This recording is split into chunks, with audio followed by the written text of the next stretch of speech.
अस्सलाम वालेकुम नाज़रीन, प्रोग्राम है इन फोकस। मैं हूं फहद हुसैन। जनाब का नाम है कावे मूसवी। पाकिस्तानी टैक्स पेयर का $28 मिलियन जनाब की जेब में है। इस खतीर रकम के मालकाना हकूक जनाब के पास कानूनी तरीके से आए हैं। माशाल्लाह हमारी सरकार की नालायकी और नाअहली से। नाज़रीन, ये एक दुख भरी कहानी है हमारे लिए, जनाब के लिए नहीं। और ये कहानी का एक नया बाब अब भी लिखा जा रहा है। आज इस कहानी का खुलासा मैं आपके सामने बयान करूंगा, उसके तजादात आपके सामने रखूंगा और उसमें जो स्क्रिप्ट के हिस्से गायब हैं उनका भी जिक्र होगा। और फिर उसके बाद आपकी जनाब मूसवी साहब से मुलाकात कराऊंगा ताकि उनसे जरा पूछें कि ये दाल में क्या काला है और किसने दाल को काला किया है और अब इस दाल को खाएगा कौन। नाज़रीन, इस कहानी का उन्वान है मेरे ख्याल में ब्रॉड शीट की चार्जशीट और इसके दो हिस्से हैं। पहला हिस्सा सन 2000 से सन 2016 तक है और दूसरा 2016 से मौजूदा वक्त तक। अच्छा, अब पहले हिस्से का जो किस्सा मुख्तसर है वो कुछ यूं है। जनरल परवेज मुशर्रफ ने सन 2000 में नैब को हुक्म दिया कि शरीफ खानदान की बैरूनी दौलत का खोज लगाया जाए। नैब ने ब्रॉड शीट नामी एक इदारे से एक मुआहिदा किया। इस इदारे के सरबराह हमारे आज के प्रोग्राम के मेहमान जनाब मूसवी साहब थे। ये बरतानिया में थे। बरतानिया का इदारा खुफिया बैंक अकाउंट में छुपी हुई दौलत का सुराग लगाने का काम करता था। मुआहिदे के मुताबिक ब्रॉड शीट ने जितनी रकम का खोज लगाना था और पाकिस्तान को वापस करना था, उसका एक हिस्सा कमीशन के तौर पर ब्रॉड शीट को मिलना था।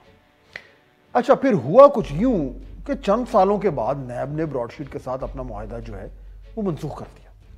ब्रॉडशीट नैब को अदालत में ले गई और फिर कई सालों तक बरतानिया में कोर्ट कचहरी का खेल चलता रहा। इस दौरान पाकिस्तान की तरफ से जो कुछ हुआ और जैसे तैसे हुआ, पाकिस्तानी हुकूमत और नैब के वकीलों ने दिफा जिस तरीके से किया, उसके समरात हमारी बजाय जनाब को मिल गए। पाकिस्तान 2016 में यह केस हार गया और अदालत ने $25 मिलियन लगभग जो है वो पाकिस्तान को जनाब को देने का हुक्म दिया।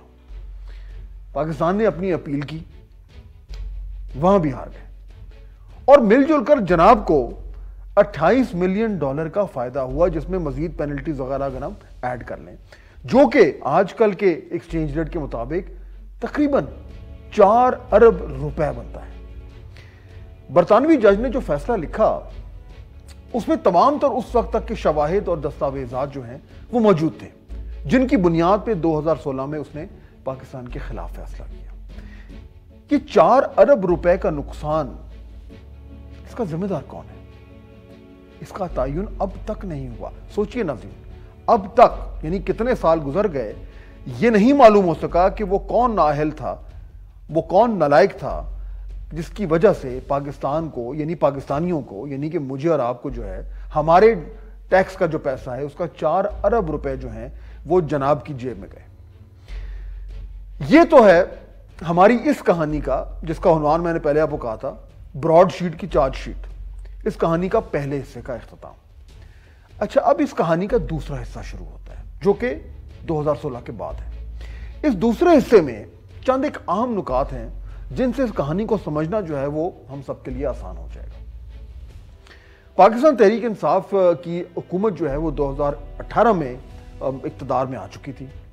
जनाब मूसवी साहब ने उस वक्त चंद लोगों के जरिए हुकूमत पाकिस्तान को ये पैगाम पहुंचाया। याद रखें कि इस वक्त तक ये केस जीत चुके थे। उन्होंने हुकूमत पाकिस्तान को पैगाम भिजवाया कुछ लोगों के जरिए कि उनके पास एक अहम इंफॉर्मेशन है, और वो ये कि सऊदी अरब के एक बैंक अकाउंट से $1 अरब सिंगापुर के एक अकाउंट में मुंतकिल हुए थे। और मूसवी साहब के मुताबिक ये $1 अरब जो थे वो उनके ख्याल में साबका वजीर आजम नवाज शरीफ के थे। मूसवी साहब ने कहा कि वो हुकूमत पाकिस्तान के लिए ये $1 अरब का सुराग लगा सकते हैं और इसका 20% यानी $1 अरब का 20% जो कि तकरीबन $200 मिलियन बनता है, काफी रकम है। उन्होंने कहा कि इसका 20%, $1 अरब का 20% जो है وہ کمیشن لیں گے. انہوں نے یہ بھی کہا کہ اگر حکومت پاکستان ان سے ایک نیا معاہدہ کرے تو وہ پاکستان کو وہ $28 ملین جو انہوں نے جیتے تھے عدالت سے, عدالت کے ذریعے پاکستان سے, وہ $28 ملین پاکستان کو واپس کرنے کو تیار. تحریک انصاف کی حکومت سے کچھ رابطے ہوئے, کچھ لوگ ملے, میٹنگز ہوئیں, ایک لمبا اس کا سلسلہ ہے, لیکن بالآخر ہوا کیا؟ حکومت پاکستان نے نہ کر دی. اس کے بعد موسوی صاحب نے یہ کہا کہ بعد میں کوئی ایک جنرل صاحب جو ہیں ان کے پاس آئے لندن میں اور ان سے ملے اور ان کو کہا, موسوی صاحب کو یہ کہا کہ حکومت پاکستان اس معاہدے پر دستخط کرنے کو تیار ہو سکتی ہے, وہ والا معاہدہ جس کا بھی میں ذکر کر رہا تھا, $1 ارب جس کے ذریعے موسوی صاحب کا دعویٰ تھا کہ واپس لا سکتے ہیں. مگر یہ جو جنرل صاحب تھے, پراسرار جنرل صاحب جن کا موسوی صاحب ذکر کرتے ہیں, ان کا یہ کہنا تھا کہ ان کا کمیشن کیا ہوگا. یعنی موسوی صاحب کے مطابق ان صاحب نے ان سے رشوت مانگی.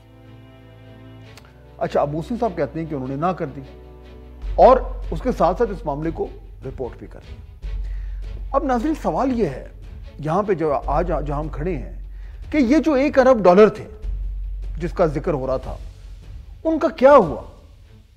اور دوسرا سوال یہ ہے کہ یہ جنرل صاحب جن کا بظاہر ان کے بارے میں کہا جا رہا ہے کہ وہ جنرل صاحب تھے, یہ کون تھے؟ اور تیسرا سوال یہ بنتا ہے کہ یہ معاملہ یہ اپنے منطقی انجام تک کیوں نہیں پہنچا؟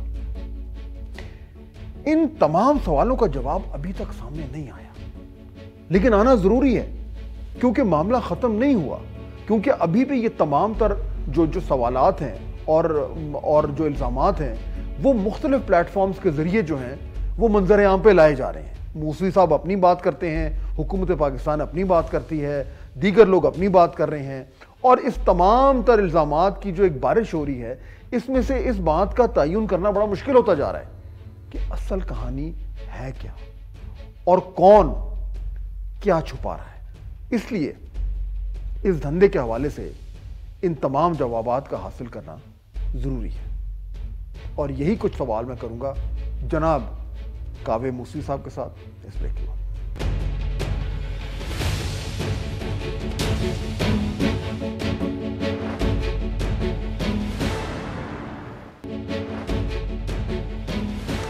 ناظرین بریک کے بعد خوش آمدید. مجھے جوائن کر رہے ہیں براڈ شیٹ کے حوالے سے جو ابھی ہم بات کر رہے تھے جناب کاوے موسوی صاحب, جن کا بھی میں نے بڑی تفصیل سے ذکر کیا, اور وہ تمام تر جو ایشوز میں نے اٹھائے تھے میں ان سے حوالے سے چند ایک بڑے امپورٹنٹ سوال ہے جو میں ان سے رکھنا چاہ رہا ہوں. Mister Kaveh Mousavi, welcome to the programme. Good afternoon to you. Okay, now before the break I was basically summarizing the situation so far, and I was saying that essentially if I look at all the documents, basically I've divided this entire story in two parts. One which started when General Musharraf gave a contract to Broadsheet, and that stage ended when you and Broadsheet won a case against Pakistan in 2016.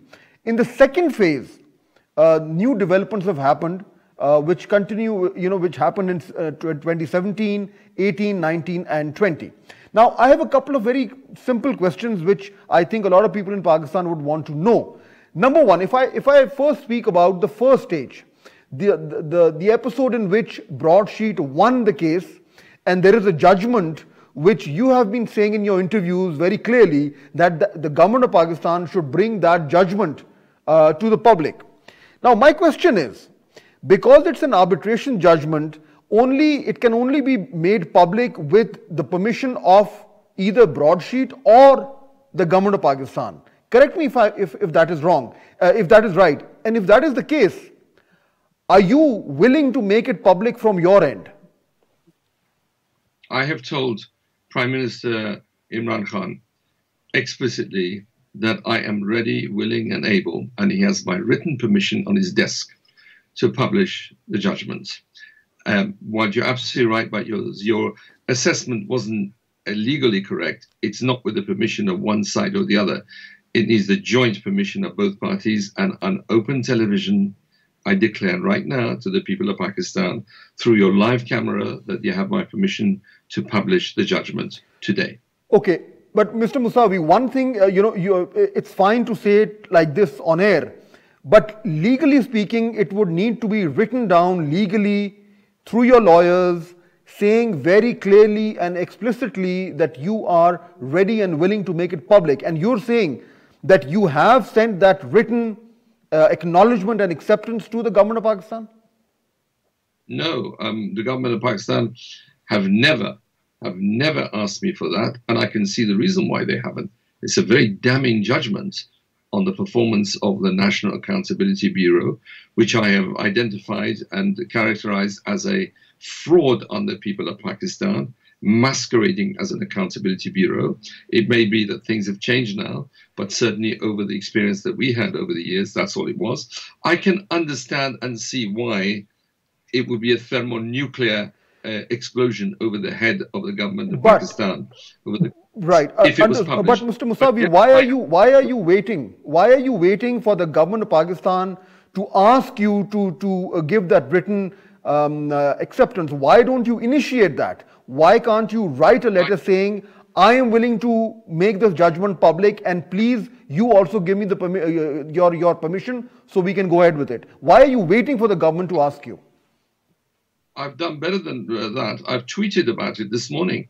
I've tweeted directly to Imran and said, go ahead and publish it. You have my permission. So everybody can see it. But I do things transparently. But tweet is not a legal document, Mr. Musavi. Tweet is a legal document. If it's demonstrated it came from me, it's a legal document. I suggest you check with your lawyers. But if you so far you've been communicating most of the things through your lawyers, so why not? Because this is such an important issue, and it is something which is close to your heart, because I've heard you say that repeatedly, that if this particular judgment comes into the public domain, a lot of things are going to get clear. So clearly, if there is any confusion currently on this topic, that judgment could help clear that confusion. That's how important it is. Why can't you ask your lawyers to draft a legal document, a letter saying that their client wants this judgment to be made public, and send that legal document letter to the government of Pakistan through official channels? Why are you not doing that? I'm happy to do that. It's not an issue. It's not a contentious issue. I will say this for the benefit of the people of Pakistan, that it's noticeable that many documents have been leaking from NAB to many newspapers, including to your own Dawn. But it's remarkable that the judgment itself has not been leaked. And I ask the question, why? Well, I know the answer, but you might wish to reflect on that and wonder why the judgment itself has not been leaked, or at least one or two key pages of it. They've been past masters at selectively leaking documents in order to be able to put a spin on them. But I suggest we leak the entire document, or better still, I might just do that. I might tweet this afternoon that I've just instructed my lawyers to write to the government and give consent to the publication of the judgment. If you do that, Mr. Musavi, that will strengthen your case, and it will also force the government of Pakistan to respond, because currently, because both the parties are saying, no, first you do it, no, first you do it, nobody is doing it, and the whole issue is hanging in the air. So if you write that letter, if you ask your lawyers to send that letter, then that's going to force the government to acknowledge one way or the other whether they're willing to go ahead with it or not. Number one. Number two, you're saying NAB could have leaked it. You could have also leaked it. Why haven't you leaked it as yet? Why haven't I leaked it? Because I abide by the law. I'm not the government of Pakistan. NAB to leak it? I am not NAB. I don't do leaking. What I do is abide by the law. Now, if that's become standard practice in Pakistan, to think leaking and breaking the law is okay, it's not okay with me. I actually, in case you didn't know, I am an international arbitrator, a senior international arbitrator myself. I sit as an arbitrator at the International Court of Arbitration. I play the game according to the rules of the law. I'm not in the business of leaking things, but I've just told you, and I know that you have an audience of 200 million people, so I've just confirmed I am willing to give consent. In fact, I've just given consent on public, open television on the airways for the government of Pakistan to publish Sir Anthony Evans's judgment. It'll be a damning Fair enough. judgment. And you've also said that you're going to ask your lawyers to legally put this request in black and white, so it becomes a formal official document. You've said that, and we hope that we get to see that very soon. Now let's move on, Mr. Musavi. You've also said, let's come to the next stage, which is from 2016 onwards, and the issue of bribes. Now you've said that a certain general met you in London and asked for his cut. That general has become a mysterious personality because nobody seems to know who it is. I have two questions for you. Number one, clearly, whoever that gentleman was, the fact that he managed to meet you meant that he came through somebody who you knew and therefore you were willing to meet him. Who was that person who organized that meeting between you and the general? Well, it doesn't mean that at all. It means a delegation was here in London, and I knew the delegation was here to speak to the National Crime Agency and various other people. And the timing was pretty corroborative of the authenticity of the approach. And the gentleman who rang said that he's part of the commission that is here, and they'd like to meet me. I genuinely thought I was meeting somebody from the delegation that was here, and certainly the credentials that the gentleman showed at the time, copies of the draft contract that was being discussed at the time, copies of other correspondence being sent by law. Now, what would you do? It's called prima facie evidence of credentials.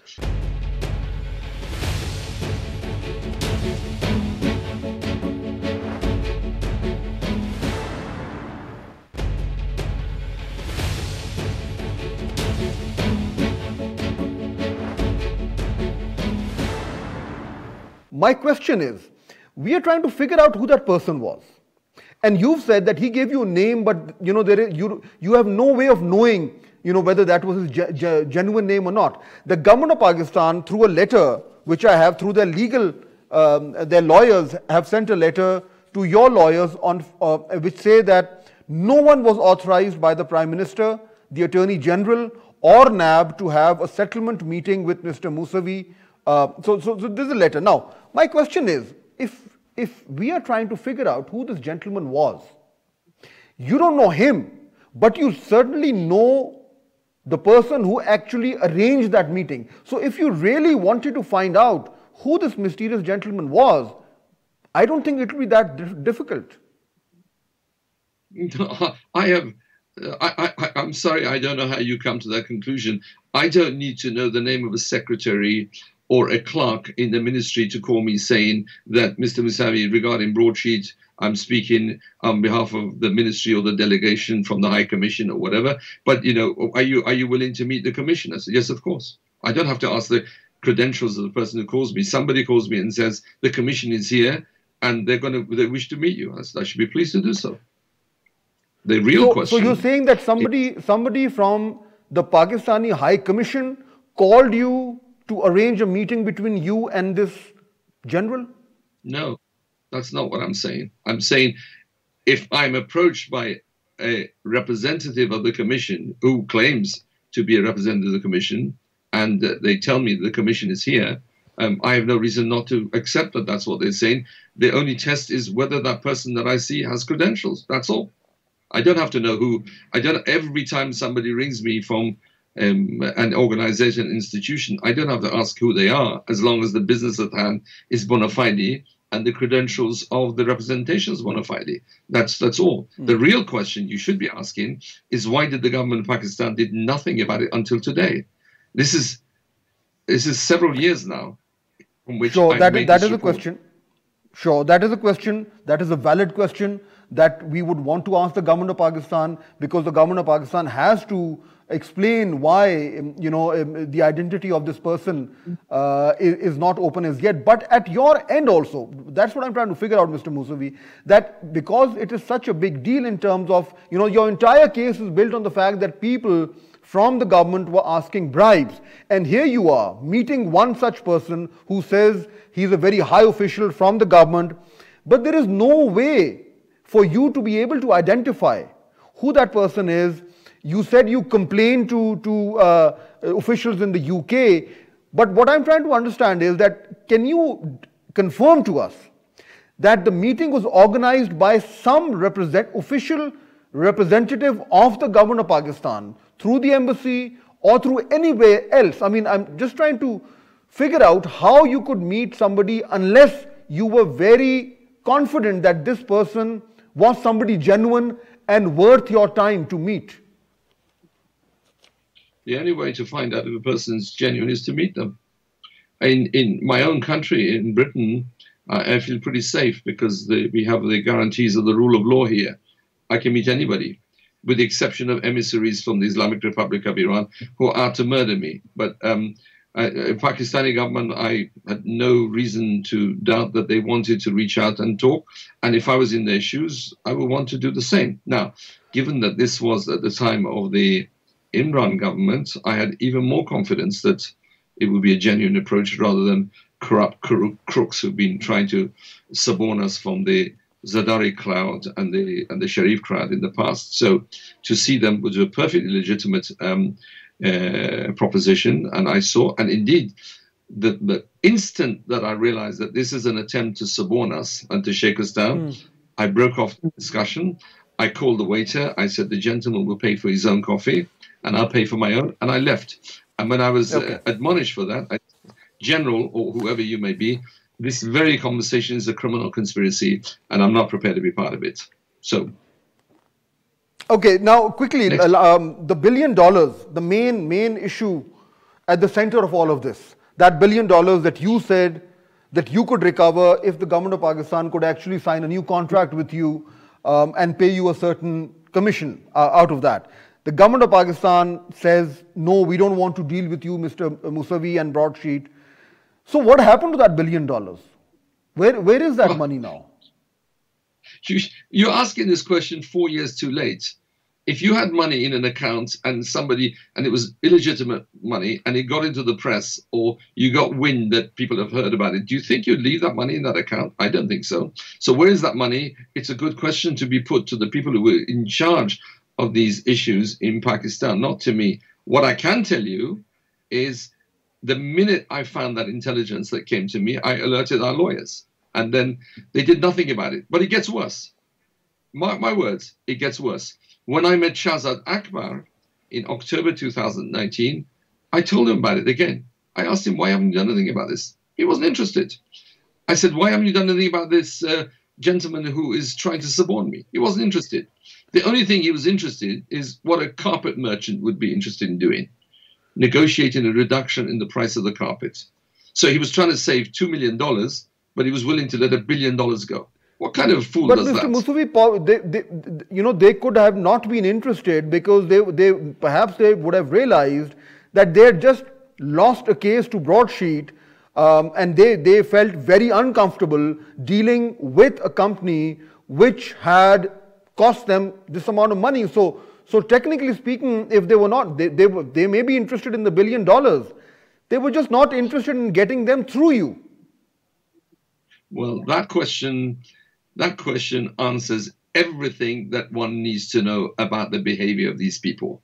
If a court has said your adversary is the honest party, if the court has said your adversary has been cheated by you, at a minimum you could apologize to your adversary and say, the previous governments did you wrong, we'd like to make up for that.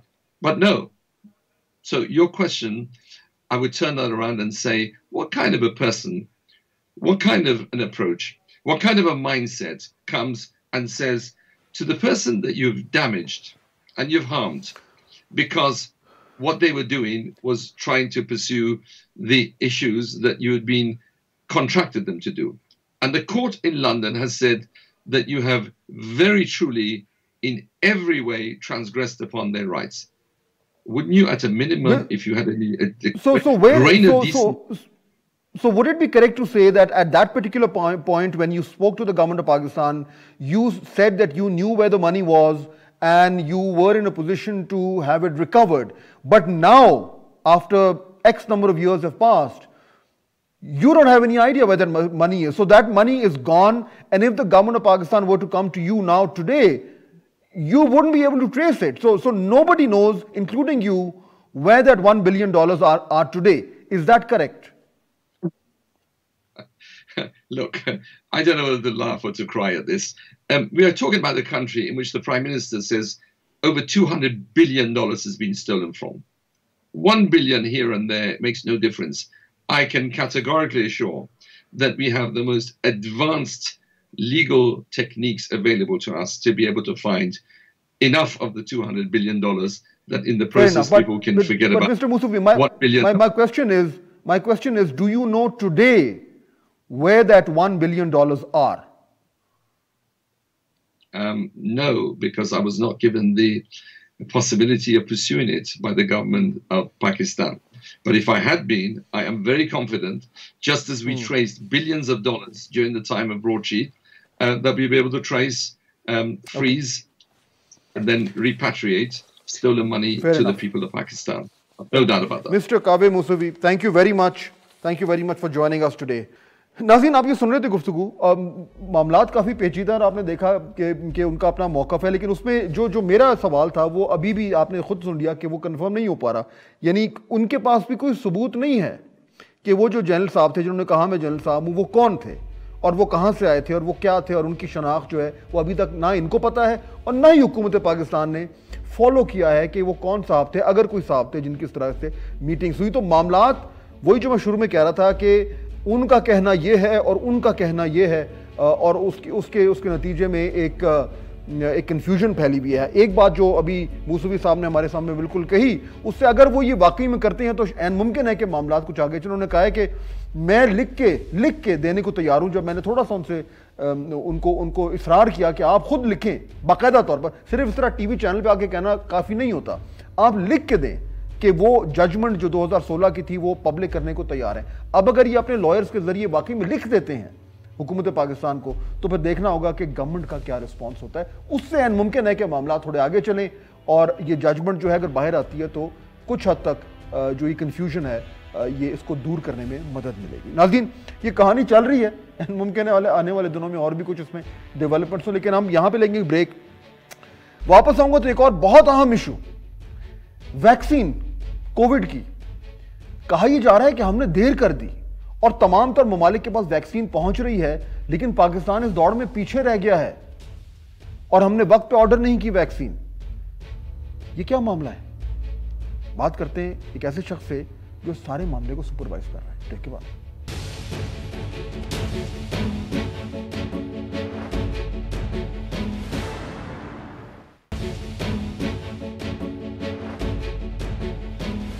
नाज़रीन, break के बाद खुश आमदेद. मैंने जिक्र किया था vaccine का कि क्या हम लेट तो नहीं हो गए. बड़ा अहम सवाल है, लोग इस पर बात कर रहे हैं और इसलिए मैंने दावत दी जनाब असद उमर साहब को हमें ज्वाइन करें. फेडरल मिनिस्टर हैं, एनसीओसी को सुपरवाइज करते हैं और ओवरऑल जो है वो कोविड की जो सिचुएशन है इस पे जो है वो तमाम तर जिम्मेदारियों की निगरानी भी करें. असद साहब, अस्सलाम वालेकुम. जी वालेकुम सलाम. असद साहब, ये बार बार ये जिक्र आ रहा है, अखबारों में भी आ रहा है, सोशल मीडिया पे, कि हमने देर कर दी है. क्या अभी तक पाकिस्तान ने वैक्सीन ऑर्डर नहीं की?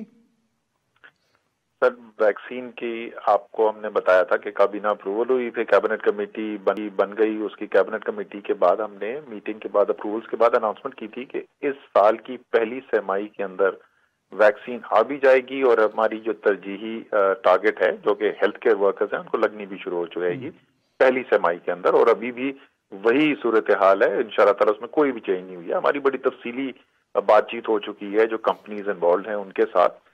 तो वो आई डोंट नो क्यों इतनी कंफ्यूजन फैला दी गई है इसके ऊपर. उसमें कंफ्यूजन मेरा ख्याल इसलिए हुई असद साहब के डॉक्टर फैसल सुल्तान का एक इंटरव्यू छपा, उसमें उन्होंने कहा कि हम करने वाले हैं ऑर्डर, अभी की नहीं है. तो वो actual act of order legality के चक्कर में फंस गया. उसके बाकायदी मैंने फैसल सुल्तान से पूछा था क्या कंट्रोवर्सी खड़ी कर दी, तो उन्होंने कहा यार मैंने उसको फोन करके डांटा भी है, तुमने किया है, क्या खबर लगाई है. तो उसने अपेरेंटली कुछ आज उसकी कोई वजाहत दी है. एक प्रोसेस है, उस प्रोसेस के अंदर पहले उसकी एप्लीकेशन आती है, एप्लीकेशन में डेटा वेरीफाई होके ड्राफ्ट से इमरजेंसी यूज अप्रूवल होता है, پھر اصولی طور پہ بات ہو جاتی ہے، پوری ہماری تفصیل سے بات ہو چکی ہے، چائنا حکومت سے بات ہوئی بھی ہے، چائنا کی حکومت کی مدد سے یہ کام کیا جا رہا ہے، بالکل جیسے اکارڈنگ ٹو دا پلان چلنا تھا ویسے ہی چل رہے ہیں، اس میں پتہ نہیں کیوں اتنی کنفیوژن ہو گئی۔ اچھا، اس میں جو انفارمیشن یہی ہے کہ جو سائنو فارم ہے وہ اس سے ابھی کوئی اگریمنٹ نہیں ہوا، اور اس کے کوئی معاملہ ایشوز بھی ہیں، جو کین سائنو یا کین سینو ہے اس کے ٹرائلز ہیں،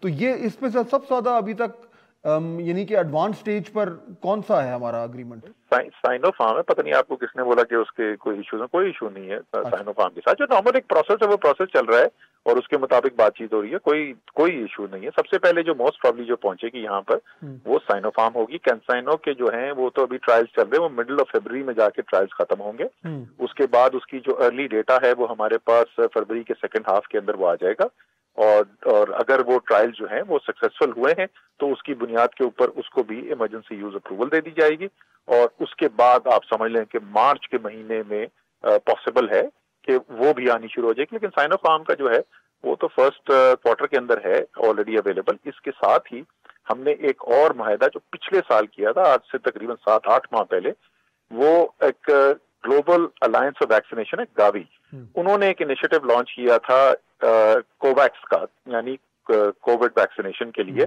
ان کے بھی ہم سیکرٹری بن گئے تھے، اور اسی پہلی سرمائی کے اندر ہمیں اسٹرانگ انڈیکیشنز یہ ہیں کہ کوویکس سے بھی جو پہلی کھیپ ہے ہماری وہ آ جائے گی۔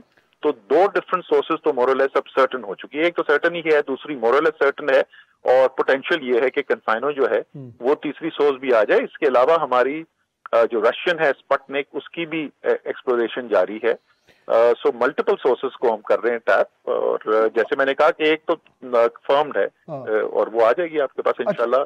اب سوال صرف یہ ہے کہ صرف 2 سورس سے آتی ہے یا 3 سے آتی ہے یا 4 سے آتی ہے ان دا فرسٹ کوارٹر۔ اس میں یہ بھی ایشو کھڑا ہوا ہے اسد صاحب کہ آج جو سندھ کے ہیلتھ منسٹر انہوں نے بھی کہا ہے کہ جی یہ ایسٹرازینیکا ہے، یہ جو ہے وہ فوری طور پر ہمیں مل جانی چاہیے، اس کی اپروول ہو جانی چاہیے، اور کیونکہ وہ خود نہیں کر سکتے، آرڈر فیڈرل گورنمنٹ کے تھرو آنا ہے، تو وہ ایک ایسٹرازینیکا کا اسٹیٹس کیا ہے؟ نہیں، پہلی بات تو یہ درست نہیں ہے، ہم نے تو پرائیویٹ سیکٹر کو بھی الاؤ کر دیا ہے۔ جس وقت جیسے ہی ڈراپ کی regulatory approval, emergency use approval ملے گی کسی بھی ویکسین کے لیے، اس کو کوئی بھی پرائیویٹ سیکٹر بھی اس کو امپورٹ کر سکتا ہے، تو یہ بالکل درست نہیں ہے۔ سندھ کی حکومت کو بالکل اتنی ہی اپرچونٹی ہوگی جتنی وفاقی حکومت کو ہے، اور اگر وہ منگوانا چاہتے ہیں تو اس سے اچھی بات کوئی نہیں ہو سکتی، ان کو ضرور منگوانا چاہیے۔ تو پرائیویٹ سیکٹر ابھی بھی کر سکتے ہیں آرڈر ایسٹرازینیکا تو، کیونکہ میرے خیال ہے ابھی ڈراپ سے تو نہیں ہوا۔ جی وہی تو میں بتا رہا ہوں نا، وہ پرائیویٹ سیکٹر سے اس لیے آرڈرز ابھی تک نہیں ہوئے ہیں کیونکہ سب سے پہلے سائنو فارم کا یہ پروسیس کمپلیٹ کیا گیا ہے، ایسٹرازینیکا کا بھی کافی ایڈوانس سٹیج کے اوپر ہے پروسیس، وہ بھی اپروول ہو جائے گی۔ جیسے ہی اپروول ہوگی تو اس میں یہ ہم نے اصولی فیصلہ کر لیا تھا کہ ہم پرائیویٹ سیکٹر کو بھی الاؤ کریں گے کہ وہ امپورٹنٹ، ظاہر ہے پرائیویٹ سیکٹر اگر الاؤڈ ہے تو سارے پروونشل آرگنائزیشنز بھی منگوا سکتی ہیں، ہاسپٹلز منگوا سکتے ہیں، ہم کوئی منوپلی تو نہیں اس کے اوپر کریٹ کرنا چاہتے، تو آئی ڈونٹ نو ان کو کس نے بولا ہے کہ پروونشل گورنمنٹس نہیں منگوا سکتی۔ ایک کنٹروورسی اسد صاحب اور کھڑی ہوئی ہے، اور وہ یہ کہ وہ بھی آپ کلیئر اگر کر دیں، آج وہ ہمارے کولیگ ہیں سہیل وڑائش صاحب، انہوں نے بھی کالم لکھا ہے، انہوں نے کہا ہے کہ پاکستان میں تو کچھ ایلیٹ اور طاقتور اور با اختیار لوگ ہیں جنہوں نے آلریڈی جو ہے وہ اپنی ویکسینیشن شاٹس لگوا لیے ہیں، تو یہ ہے اویلیبلٹی کسی طریقے سے خاموشی سے پاکستان میں؟ یہ جو ان سے بولیں، جب یہاں تک لکھا تھا تو سب کے قوم کے سامنے نام بھی پیش کر دیتے کس نے کیا ہے، میں بھی جاننا چاہوں گا وہ کون ہے۔ جو اوریجنل اس کی فات آئی تھی نا ریکمنڈیشن کے جی ترجیحات کس بنیاد پہ کی جائیں، کیونکہ ساری دنیا میں جیسے آپ کو پتا ہے ویکسین جو ہے وہ مرحلہ وار ملے گی، تو ہر ملک نے تقریباً ترجیحی بنیاد ڈیزائن کی بھی ہے، اور زیادہ تر کے اندر یہی ہے کہ سب سے پہلے جو ہے وہ ہیلتھ کیئر ورکرز ہوں یا جو بہت ایلڈرلی ہیں ان کے لیے ہے۔ تو اس وقت جو تھی اس میں انہوں نے کہا تھا کہ جو اسٹریٹجک لیڈرشپ ہے وہ بھی پہلی کیٹیگری میں ہونی چاہیے، اور ہم نے اس کو نکال دیا تھا وہاں پہ، کیونکہ ہمارے خیال میں یہ مناسب نہیں ہے کہ عوام سے زیادہ پرائیورٹی ملے، اور ایسی مجھے کوئی بھی آفیشل کوئی نہیں پتا ہے، اگر کوئی ہوا ہے تو مجھے بھی ضرور I'll be very curious، میں بھی جاننا چاہوں گا کہ کون ہے جس نے یہ کروا لیا ہے۔ ٹھیک، اوکے اسد عمر صاحب، بہت شکریہ ہمیں جوائن کرنے کے۔ ناظرین کہ اسٹیٹس کیا ہے ویکسین کا، اور امید یہی ہے کہ جتنی جلدی ہو سکے یہ ٹائم پہ ویکسین آئے تاکہ معاملات جو ہیں وہ کچھ کنٹرول میں آئے۔ آپ سے ملاقات ہوگی کل، اللہ حافظ۔